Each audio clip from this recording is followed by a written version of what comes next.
اور یہ بھی امام حسن عسکری علیہ السلام سے روایت ہے جو مومن کی 5 علامات بیان کی گئی. 5 علامتیں کون سی ہیں؟ ایک تو 51 رکعت کی نماز پڑھے گا، زیارت 40 کرے انجام دے گا، التختم بالیمین دائیں ہاتھ میں انگوٹھی پہنے گا، تعفیر الجبین خاک پر اپنی پیشانی کو سجدے کی حالت میں رکھے گا، اور بسم اللہ الرحمن الرحیم کو بآواز بلند پڑھنا. یہ علامات بیان کی گئی ہیں کسی مومن کی جس کے اندر ایک زیارت 40 بھی، زیارت 40 کو انجام دینا. یعنی مومن کی 5 علامات ہیں: دن و رات میں 51 رکعت نماز، زیارت 40، دائیں ہاتھ میں انگوٹھی پہننا، سجدے میں پیشانی خاک پر رکھنا، اور نماز میں بآواز بلند بسم اللہ الرحمن الرحیم پڑھنا. حتیٰ کہ نہیں، پھر میں فقہی مسائل کی طرف چلا جاؤں گا، ابھی میں روک رہا ہوں اپنے آپ کو.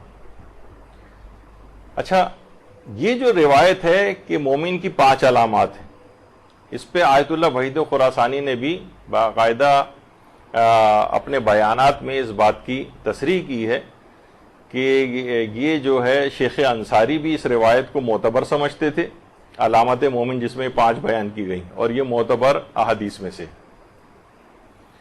اور آیت اللہ سید علی طباطبائی نے بھی اس کی سند پر اعتبار کیا ہے، اور یہ کہ مومن کی 5 علامتیں ہیں، اور فقہی احکام میں اس سے استدلال کیا ہے.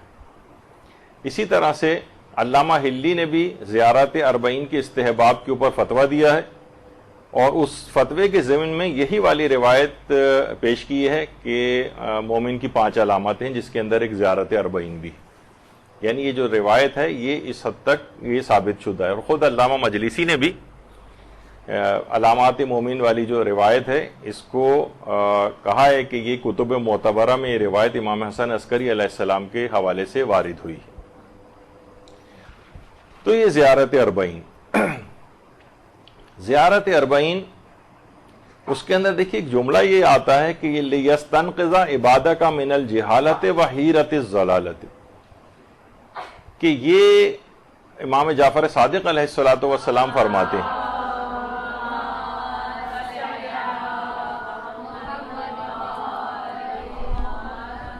کہ امام حسین علیہ السلام نے اپنی جان تیری راہ میں قربان کر دی تاکہ تیرے بندوں کو جہالت و گمراہی سے نجات دلائے.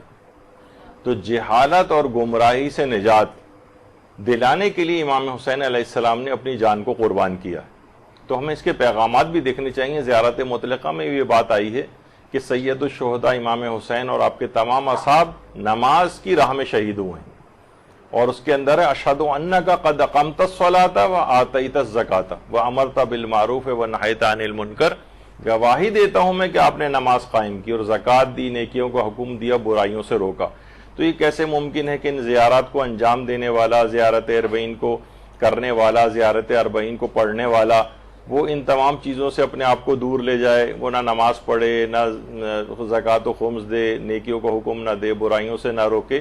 یعنی یہ اس کا ایک فریضہ بنتا ہے کہ جب آپ یہ سب امور کو انجام دے رہے ہیں تو آپ لازمی طور پر ان تمام باتوں کو بھی انجام دیں. یعنی یہ فقط صرف ایک رسم کے طور پر نہیں ہے، ان چیزوں سے بہت کچھ حاصل کرنے کی بھی ضرورت ہے. اچھا، زیارت 40 کے حوالے سے مفضل ابن عمر جو چھٹے امام کے ہمارے مشہور صحابی ہیں، وہ بیان کرتے ہیں کہ ایک دفعہ ہم چھٹے امام امام جعفر صادق علیہ السلام کی خدمت میں حاضر تھے. اللہم صلی علی محمد وعلی محمد، کہ حضرت ابو بصیر اور صفوان جمال حضرت کی خدمت میں حاضر ہوئے اور آ کے کہا کہ فرزند رسول آپ پر قربان ہو جائیں، ہمیں اپنے حقیقی شیعوں کی نشانیاں بتلائیے. تو چھٹے امام نے جواب میں فرمایا کہ ہمارے شیعوں کی بہت سی نشانیاں. انہوں نے کہا نہیں مولا، ہماری جانیں آپ پر قربان ہو، ہم کن علامتوں کے ذریعے آپ کے شیعوں کو دیگر لوگوں سے الگ کر سکتے ہیں. اب امام نے علامات بیان کرنا شروع کی، جس میں سے 2 علامتیں یہ بھی تھیں، جس میں سے ایک تھی سخاوت اور دوسری ہے زیارت 40. یعنی کس چیزوں سے آپ دوسروں سے ممتاز کر سکتے ہیں، کیونکہ بہت سارے لوگ ممکن ہے کہ معاشرے کے اندر ہوں، تو ہم کیسے پہچانیں کہ آپ کا شیعہ.